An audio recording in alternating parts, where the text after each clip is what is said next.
With patch 8 somewhere on the horizon for Baldur's Gate 3, I've been itching to get back in the groove of creating builds for all the new subclasses coming. In this video today, we'll swash and buckle to create my new pirate build, combining the elements of the new Swashbuckler rogue and the Battlemaster fighter. Now there's a lot of different ways that you could approach this build. I had originally conceived it with Sword Bard, but sometimes Bard feels overdone in a lot of builds, so here we are.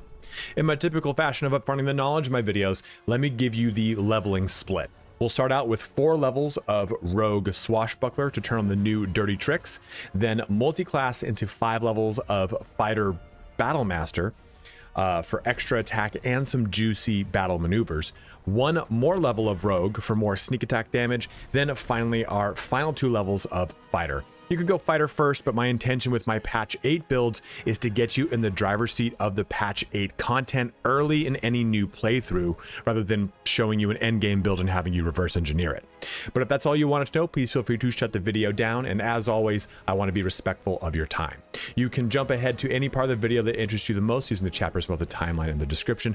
Before you head out, if you find the information in this video helpful, please don't forget to like, comment, or subscribe, as each one of those things helps me out in a huge way.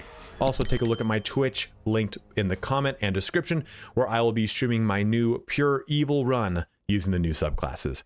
But let's get started on the ultimate pirate build in patch 8 of Baldur's Gate 3. Loading into the game, let's talk about our character creation. And as always, this is going to be your choice. This is a single player narrative game, so please choose the race that makes the most sense for you. Now, since we don't need to worry about stealth, even though we are going to be a rogue, the Swashbuckler's new capabilities don't allow us to, or don't require us to really focus on it. So what I would typically say when playing a rogue is try to choose like a gnome or a halfling that gets some sort of bonus towards stealthing. This time around, we don't need to worry about it. So truly choose whatever makes a good fit for you and the way you want to play this character. If you want to be a pirate, what's the most pirate-like one for you? You want to be a dragonborn pirate? Then by all means do it. Half-orcs are really cool because they get savage attacks, which is for critical hits, not savage attacker, which is for just normal hits. And they also get relentless endurance. So if they get downed beyond 1 hit point, they come back, I'm sorry, beyond 0 hit points, they come back to 1 hit point, which is really cool.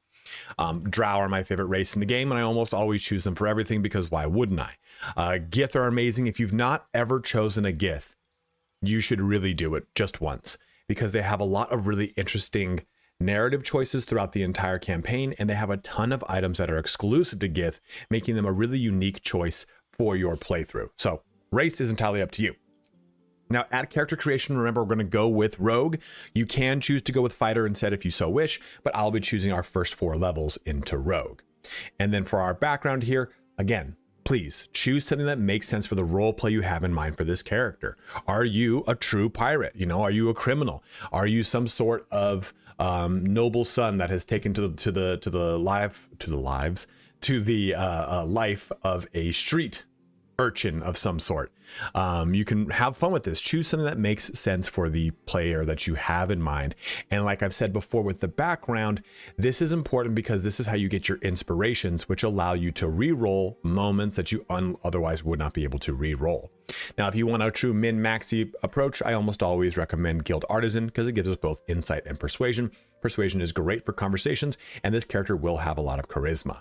And when it comes to our skills, this is going to be up to how you're going to build out your party. Is this character going to be the one that is doing all of the trap disarming, stealing, lock picking, whatever it is? Then you're going to definitely want to put sleight of hand on this character. Anything else is going to be, of course, dealer's choice, but I want to bring this up because you are a rogue, so you can take advantage of your normal specializations and then the proficiency, which allows you to, normal proficiencies and then specializations over here in this column, which allows you to further increase the points of that. So sleight of hand is always really good, but you can also use this for persuasion to really help out any conversations you're dealing with. Intimidation, deception, whichever one of these conversational skills you want to go with, I always recommend trying to pick up one of them. If you go with Guild Artisan, you already get one, so we can just pop a specialization into it. But maybe we want to also go with like perception and intimidation, whatever kind of skills make sense. Remember, you don't need stealth, so you don't need to put any points in this if you don't want. If you want to play a stealth rogue character that is also going with the exact route we're taking, by all means, go ahead and do it. but don't feel obligated to do so. And feel free to use acrobatics if you want to help try and resist some of those athletics pushes that are going to come your way. Those are just some recommendations for skills. Let's jump into some abilities now. So for our ability scores, let's go through this. The three we're going to focus on are dexterity, constitution, and charisma. Charisma is going to be the spellcasting modifier, as it were, for all of our dirty tricks. Constitution is our health, and dexterity is our main damage vehicle in how we're going to be doing melee attacks. So it's going to go ahead and bring this bad boy up to 17 with a +2. This can be improved through things like the Hag's Hair, to not give any spoilers, and also through ability improvement score. We're going to focus on getting this as high as we can because, like I said, this is our main damage vehicle. Our constitution, we're going to get to 14, and then our charisma, we're going to put over here at 15 again, making it 16 with that +1. Our final 2 points will pop into wisdom. I like to have wisdom at 10 because this makes it so that anytime I have to resist a effect that would otherwise have me lose control of the character, like charm, I don't want to have a penalty on that roll. This doesn't give me a benefit, but it just makes sure I'm not at a penalty. So these are all of our ability points and how we're going to be focusing this character. Let's jump into the per level build now. So I'll be using this website to go through the build because I find it's just a little bit easier to talk about things and be able to quickly point out things that are being benefited, whatever it is. And you can head out to this website. I'll have a link for this actual build so you can just follow it and keep it in your back pocket. It's EIP Gaming. So let's start here at level 1. We will be a rogue as always. We already talked about all this action, but we'll be getting our sneak attack. Now the big thing here with sneak attack, let me zoom in one more time for those of you on mobile. Anytime we're working with sneak attack, it means that the 1d6 here is going to improve by 1d6 every odd number of rogue levels. It's why we're going to rogue level 5. Rogue level 2 though, our next level 2, we're just going to get our ability to use our bonus action for cutting hide, cutting disengage, and cutting dash. Really great capabilities that give us a lot of tools in our back pocket. Then at level 3, we'll choose Swashbuckler. The two big things that this grants us is rakish, audacity. You gain a +2 initiative to +2 bonus to initiative rolls. This scales to 3 and then to 4. This scales with your rogue level, not character level. It's important to know. You no longer need advantage to trigger sneak attack. It's the most important portion of this because it allows you to use sneak attack whenever you are doing any kind of combat, either ranged or melee, as long as you do not have disadvantage. So it's great to just basically be a straight up bruiser of a rogue. Then we also get fancy footwork here, which is really good too. If you make a melee attack against a target, that target can't make opportunity attacks against you for the rest of your turn. So you basically get a pseudo mobile feat here, which is really fun to take advantage of. Mobile is a feat that allows you, whenever you do a melee attack, things, period, cannot do opportunity attacks against you. This is specifically the target that you're targeting. So it's kind of like a mobile diet mobile. That like a gas station. Into rogue level 4, we get our first feat. So let's talk about our options for feats. So when it comes to your feat, we have a lot of things to choose from. The ones that we're going to focus on first, at least, are ability improvement. We want to get that dexterity up, and you can go about this in a lot of different ways, but that's the biggest one that we want to jump into. Now, I am not really focusing on a specific play style as far as weapons go, but if you want to dual wielder is going to be a great option here. You can use 2 weapon fighting even if your weapons aren't light, and you gain +1 bonus to armor class while wielding a melee weapon in each hand. You cannot dual wield 2-handed weapons. So if you do want to go with dual wielding, you'll want to pick this up when you choose fighter, because fighter is going to give you your fighting style. So you'll choose those kind of together. So you would wait and choose this as your second feat.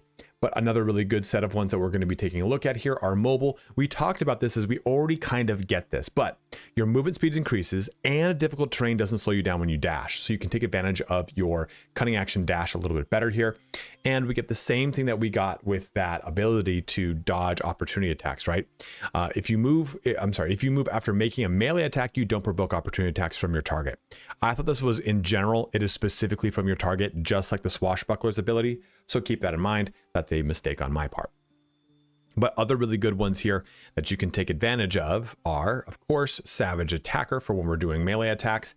We get to basically do a melee attack on our damage. I'm sorry, an advantage on our damage. You roll your damage dice twice and use the highest result. Another really good one, though, is Defensive Duelist. When attacked while wielding a finesse weapon you're proficient with, you can use a reaction to add your proficiency bonus to your armor class, possibly causing the attack to miss. Now, this will crowd up another one of our capabilities in the reaction slot, but that's okay. We can then choose what we want to do. Another big fan favorite is, of course, Alert here. You gain +5 bonus to initiative and can't be surprised. We, as a Swashbuckler, already get a bonus to our initiative that will come up to +3. This will just total out to +8. So that's quite nice if you want to focus on that high initiative. So those are some options for your feat. Feel free to jump into any other direction that really kind of makes sense for you. But these are some standout ones that we're going to be talking about as we push through this build. Jumping back over here, we also have, I think it's level 4, are our dirty tricks. So we have Flick of the Wrist. You flick your weapon at a target and possibly disarm them. Gain advantage on your next attack. What you should know about this versus the other two is that this is a weapon attack. So you get a weapon attack as your bonus action. It's why we've gone rogue for 4 levels first, rather than taking something that gives us an extra attack. This effectively gives us an extra attack by having our primary action be an attack and our bonus action being dirty trick here to disarm them. Now, you do have to know, though, that the target must be wielding a weapon. So you must be wielding a finesse weapon, you yourself, and then the target must be wielding a weapon in order for this to work. So if you were attacking, say, a zombie, it's not going to work. So just keep that in mind. Then we also get what I call Pocket Sand, Dirty Trick Sand Toss. This says 1d6 bludgeoning damage, but it has a chance to blind them and you gain advantage on your next attack. It's a Constitution save as well. And lastly, you basically get a Bound Vicious Mockery. So insult a creature, it has disadvantage on its next attack roll and you gain advantage on your next attack. And again, you can use this. You think of these how they are presented to you, right? These are all bonus actions and they give you advantage on your next attack for all of them. So you would use this and then go and attack in melee, right? Because you do the bonus action of whatever this is and then go and close that distance in our attack, or use this first and then do your primary action to give you that advantage on your next attack. And that's how we would deal with our rogue. Now, after we've done that, we're going to go into level 5. So at this point, you're coming around to the end of Act 1, or you have finished Act 1, depending on what route you take. So your character should feel pretty tight and pretty good here. This isn't a spellcasting character where you should need to pivot your spells around. You're just going to kind of linearly go through this. You shouldn't have too much of an issue. Now, your fighting style is going to depend on what you want to wear weapon loadout wise. Dueling is really good here. So when you're wielding a melee weapon that is not two-handed or versatile in one hand and no weapon in the other, you can wear a shield, you deal an additional 2 damage with that weapon. So if you want to just focus on just, hey, I want to just do 2 damage and kind of focus on that, you've got this capability. Conversely, you can go with 2 weapon fighting if you want to do that, right? If you want to pull 2 weapons and dual wield with this character, feel free. I'm kind of thinking of like a Captain Hook swashbuckler with a rapier. That's the mindset I've got for this pirate. But, you know, a sword and axe or hatchet for that matter, a pirate works just as well. You can also go with something like defense if you want to just get a flat AC bonus right there. You have plenty of options, but I'm going dueling for this build. Now, as we jump into fighter, we're going to get Second Wind as a nice little heal for us. At level 2, we're going to get Action Surge, which is going to give us that additional level, additional primary action. Level 3, we get our subclass of Battlemaster. Now, from here, we have our maneuvers to take advantage of, and there's quite a few of them. I don't recommend Commander's Strike, Evasive Footwork, or Rally. I just don't really think they do much for you. Rally is always 8 temp hit points. Just not for me. What I like and what I'm going to choose here in the beginning, and I'm not choosing these because I like these and I know I'm going to get more. I'm choosing these because I like these and I think they're going to help you the most in the early portions of the game. So first is Feinting Attack. You use both your action and bonus action on a turn to attack a target with advantage and deal an additional superiority dive damage. This one can be swapped out for Trip Attack, which I've chosen later. But this one's really good because it's just a nice alpha strike, because you can use this one in conjunction with Precision Attack, which is our next one. You can spend a superiority die to add it to the result to an attack roll. So we would use these two in conjunction to really amp up our damage as much as we can to help us with those alpha strikes on these big bosses that can be very scary in the earliest portions of the game. Then lastly, we have Riposte. And why I like Riposte, if I can just scroll here, is that it weaponizes our reaction. So expend a superiority die to retaliate with a powerful strike that deals an additional superiority die of damage. The problem here is that it requires a resource to do this. So if you go with Defensive Duelist, which we'll talk about, you're going to have to juggle these two. But I have a way around it. Don't worry, I have planned this all out in my brain. Not a smart one, but it's there. Next up is our feat choice here. You can go with Savage Attacker if you want more damage. If you're following my build as it is, I would choose Defensive Duelist if I wanted to pick up some more defense in this point, because what Defensive Duelist does here is when attacked while wielding a finesse weapon you're proficient with, you can use a reaction to add your proficiency bonus to your armor class, possibly causing that attack to miss. So this is basically giving the ability to use that same reaction that was previously weaponizing with Riposte, but just to give me more AC.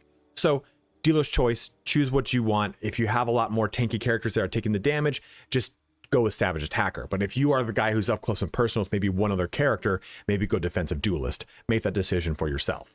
As you jump into level 9, we'll finally get access to extra attack. We're going to be cresting through the midway point of Act 2, which is a good point to get this online. You'll find that the final fight on Act 2 is going to be difficult, and being able to storm Moonrise Towers with extra attack just makes this character better. You're going to have your primary action, your secondary attack to that primary action, and now your bonus action, which has an attack. That's 3 attacks per round, depending on how you splice it with this class. Into level 10, we get Uncanny Dodge here, but that is where we're going to pivot from Fighter back to Rogue. As you can see right there, it says Fighter level 5, Rogue level 5. This gives us the ability that when an attack hits you, you only take half the usual damage. It's a great capability to help mitigate here. The big thing is that this turns on more damage for our sneak attack. Sneak attack now will do, does it reflect it? No, it does not, of course not. Why would it do that?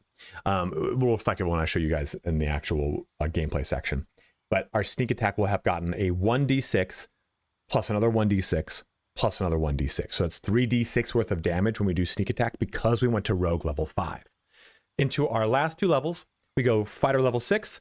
That's when I would take Defensive Duelist if I wanted to go defensive here, or, swap it with Savage Attacker, and go our final level into Fighter 7 to give us 2 more battle maneuvers. Here I'm going to go with Pushing Attack to give us the ability to push things around, give us some utility, and Trip Attack to put things into prone to help out with massive amounts of damage towards the ends of the game.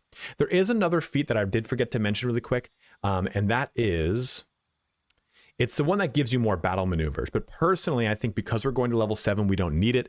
I just wanted to bring it up very quickly. What's that called? Like Battle Tactician Commander. God, what a great video from a person who makes all these guides. I wonder if he has any more nuggets of knowledge locked in this blunder as he's there it is, Martial Adept. So you learn 2 maneuvers from the Battlemaster subclass and gain a superiority die. So this gives you more superiority die resource. We would have 5, it brings us to 6, and this gives us 2 more battle maneuvers. But like I said, I've got plenty to take advantage from. I don't think I need that. But now let's jump into some gear before showing off some gameplay. Before showing off all of the gear I do have, let me quickly show some of the gear I don't have as recommendations for this build. It depends on how you go about the build that you would take advantage of this stuff, like the Ballast Armor. Enemies within 6.5 feet become vulnerable to piercing damage, meaning they take double the damage from piercing unless they are resistant or immune to it.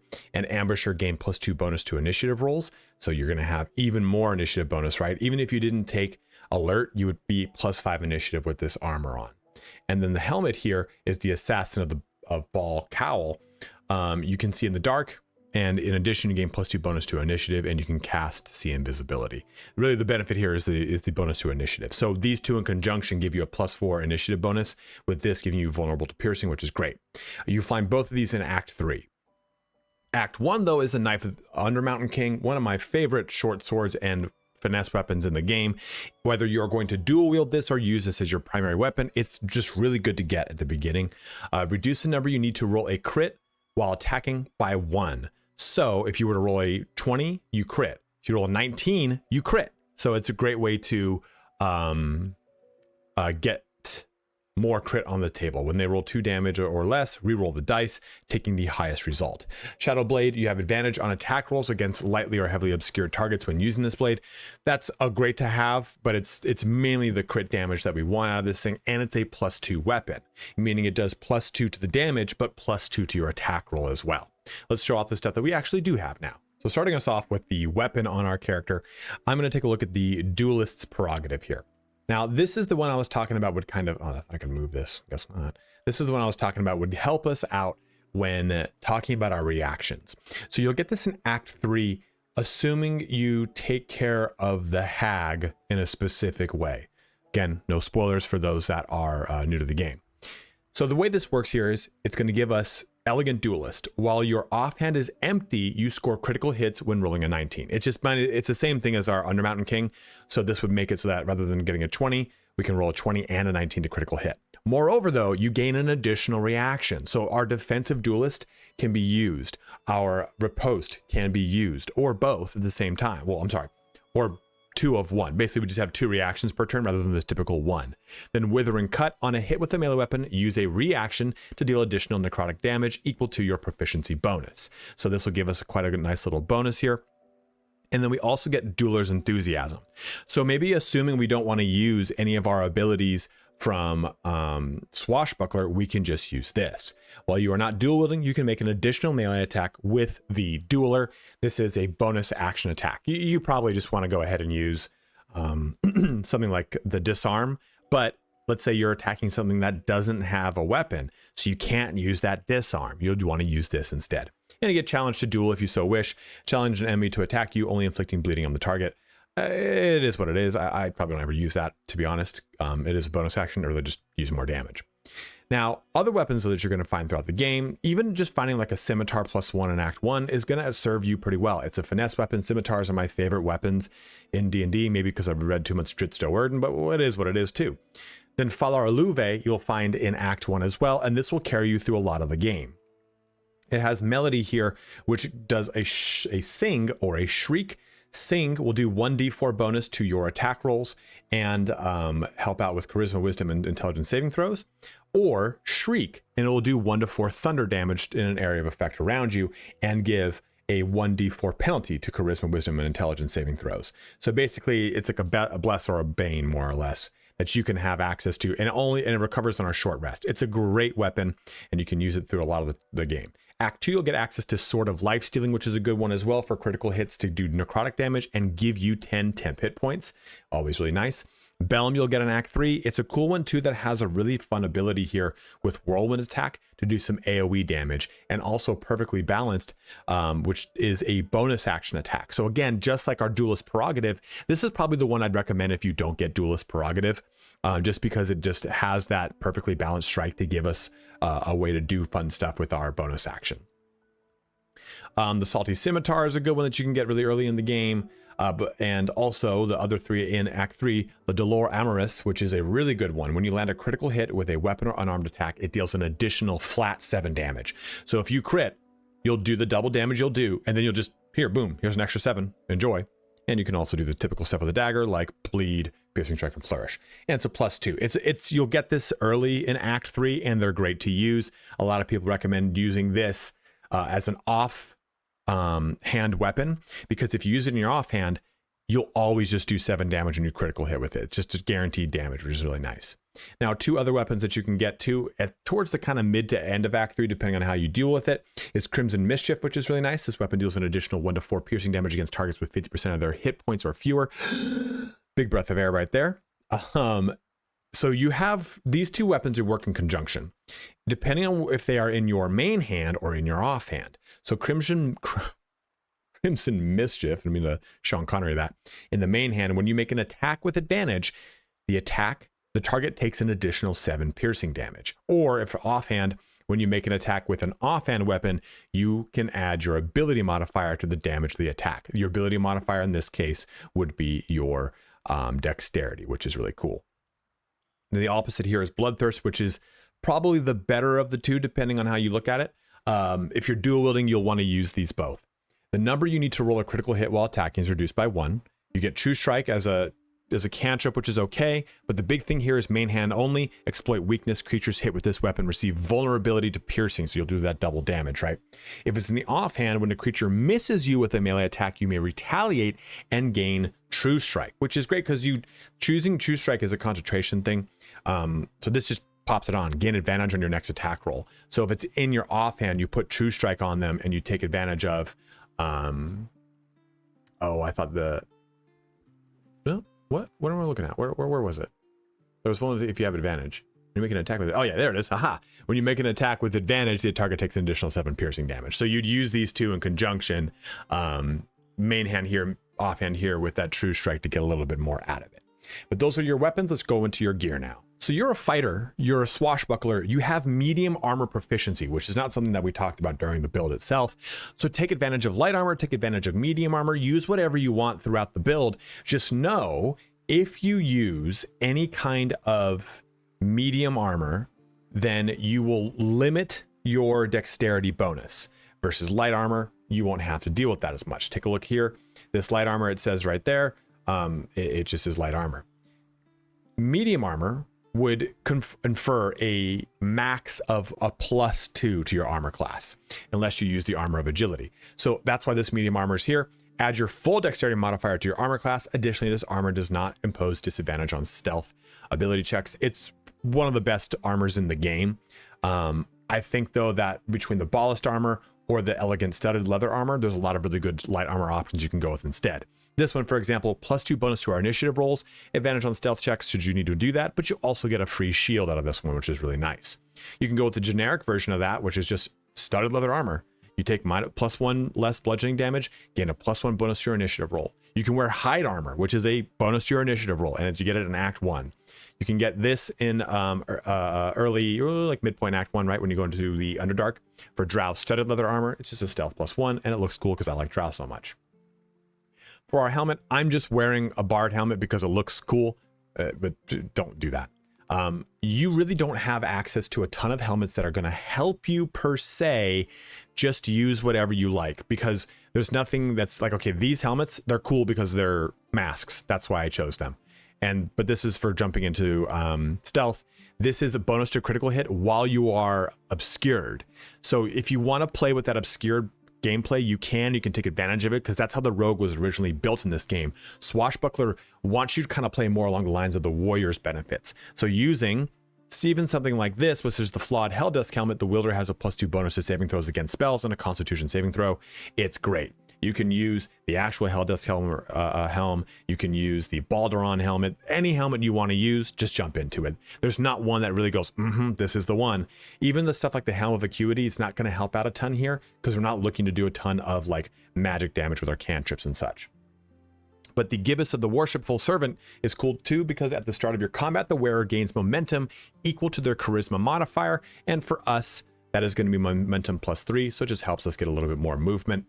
The other thing here is you get an advantage on concentrating saving throws, which you won't really be taking advantage of, but it's a hat, so it's kind of cool, right? You're a pirate. You don't have like a tricone hat here to take advantage of, but this one's pretty cool to go with the theme of the build. Now for our gloves, we went with the Gauntlets of the War Master. Targets have disadvantage on saving throws against your maneuver and weapon actions. These are your weapon actions. So all the weapon actions that say right there, proficiency with this weapon type unlocks right in this section. It gives you advantage when you're doing those. So you can take it, well, targets have disadvantage on saving throws against it. So you can take advantage of that. I didn't mean to say that, but still. There's also a ton of gloves you can use. There's the Thieving Gloves in Act 1 you can use if you want to use Sleight of Hand. There's the Gauntlets of Surging Accuracy. When you use Action Surge, which we do have because we are a warrior, right? You gain a +1d4 bonus to attack rolls for the rest of your turn.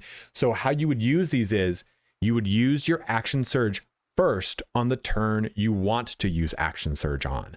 This then gives you the 1d4 bonus to all your rolls before you do use any of those actions. So use that Action Surge first if you use these. Gloves of missile snaring, you'll find these at the very, very beginning of the game.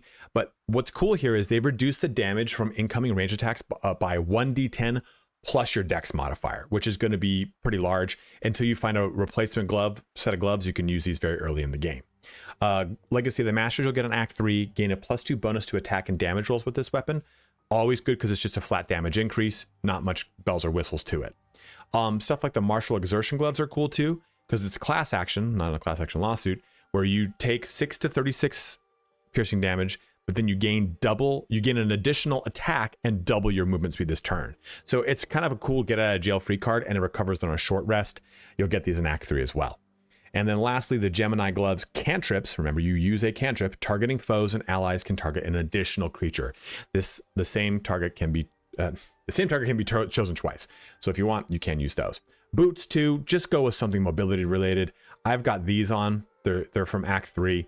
The Tyrannical Jack boots. You gain a +2 bonus to charisma checks, which you do, and saving throws. They kind of fit the theme of the build too. It's a +1 to all these little checks right here. Boots of speed, boots of striding. I'm sorry, not those. Those require concentration. That was from a previous build. I'm sorry, guys. Boots of persistence, though, they are some of the best boots in the whole game because you gain freedom of movement and long strider just by wearing them. Dex saving throw +1. Disintegrating Night Stalkers. You got these from the end of Act 1 as well. Can't be enwebbed, entangled, or ensnared, and it gives you Misty Step. And also Spring Step boots. When the wearer dashes, which you can do as a bonus action, they gain momentum for 3 turns. And we talked about momentum before, but just so that you know it, the affected entity's movement speed has increased by 5 feet per remaining duration of this effect. So this gives you a 15-foot boost to your movement speed, and it removes restrained, incapacitated, prone, or slowed. So it's just kind of a cool thing that you can do to pop out of a bad situation. For our necklace, again, choose whatever you want. There's not a lot of terribly good ones here. There's like the Subjugation Surgeon's necklace or something like that that relies on you doing critical hits to paralyze things. But you can just go with a Misty Step bracelet for more mobility. This one here, when the wearer has 50% hit points or less, they don't provoke opportunity attacks. Again, keeping that mobility built into the class. This is a blanket don't provoke opportunity attacks versus your Swashbuckler capability is target specific opportunity attacks. So take advantage of that. For our rings, you definitely want to go with something like Killer Sweetheart to help out whenever you to kind of guarantee a critical hit on your target. Also, Ring of Regeneration is just free heals for you, but other cool things are stuff like the Ring of Exalted Marrow, which I almost never recommend in builds because I always kind of overlook it, but Ghoulish Touch is pretty fun. Lash out with Deadly Claws and possibly paralyze the target. Paralyzing targets then guarantees critical hits. It's a fun one. It's just kind of something unique and different to throw out there. Crusher's Ring for movement speed. Ring of Free Actions. You ignore the effects of difficult terrain and cannot be paralyzed or restrained.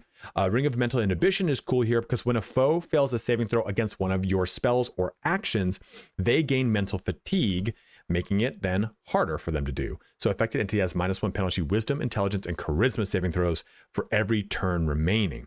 When they stacks up to 5, they take 1 to 4 psychic damage. So this is cool because you can use it for your Vicious Mockery. Again, let me take here. Mental fatigue is wisdom, intelligence, charisma. This has a charisma save. I'm sorry, that's a wisdom save. That's a dex save, and that's a con save. So just kind of keep those things in mind. Lastly is our cloak. I'm wearing the Shadeslayer cloak because it looks cool, but this is while hiding specifically, the number you need to roll a critical hit is reduced by 1. You just need to play into the stealth gameplay to get that. We're not going to do that because we're a Swashbuckler.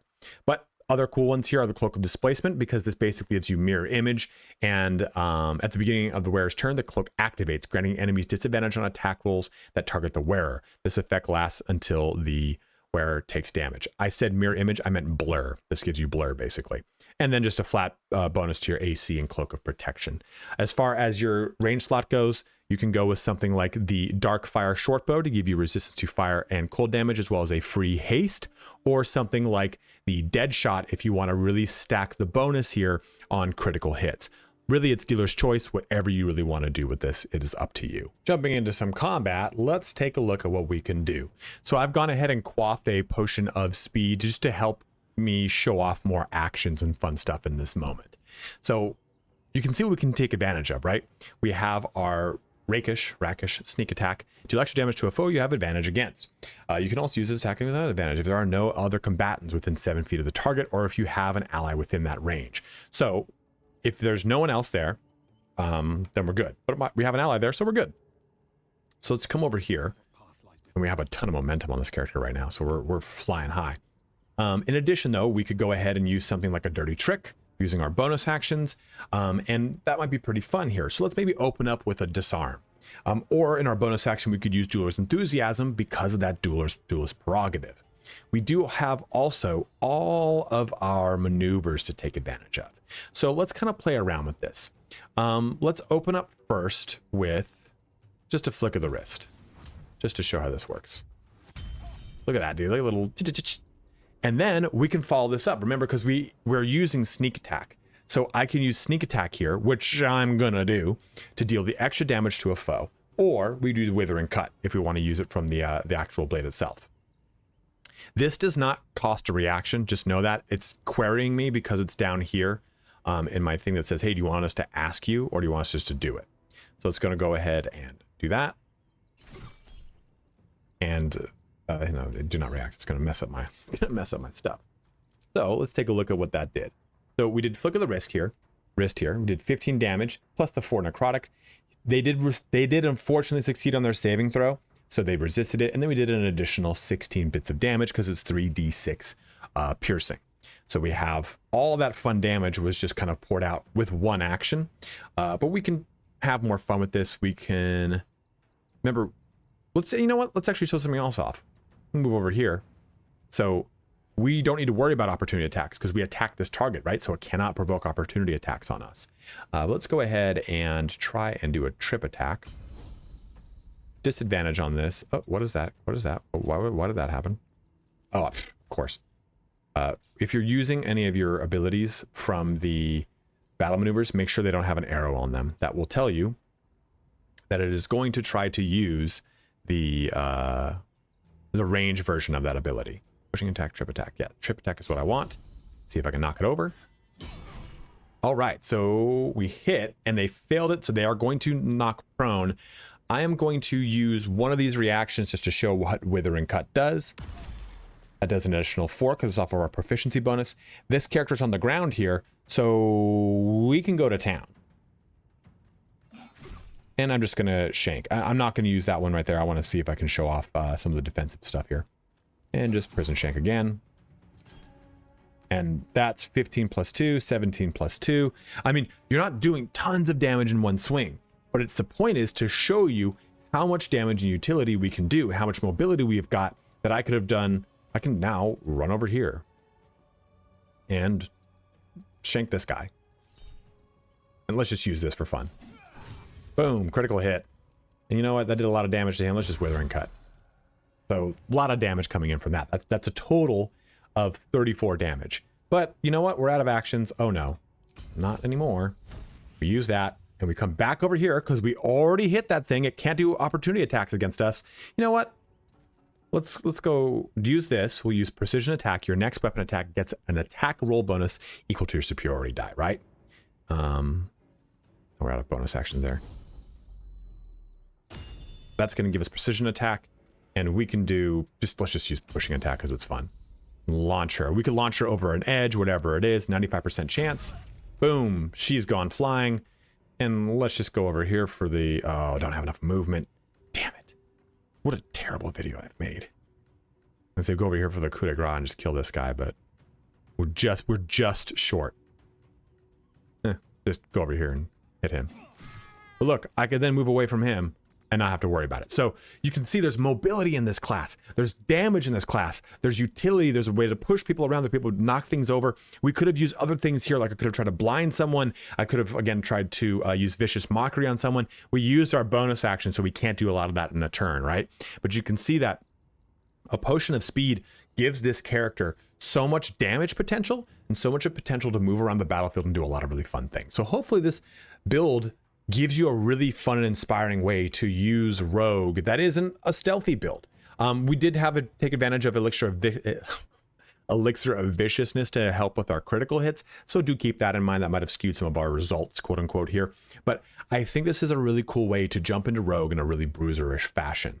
Swashbuckler's always been one of my favorite subclasses, and I've always really liked combining it with Fighter. I did that in Baldur's Gate 2 to run the Thieves Guild. So this is a really cool kind of up close and personal, in your face bruiser style of build that I really enjoy. And if you have ways you would change this, go ahead and let me know in the comment section below. Really stoked for patch 8 to come out and for you guys to dive into this as much as I have been. But as always, thank you so much for watching here today. Have a good one and take care.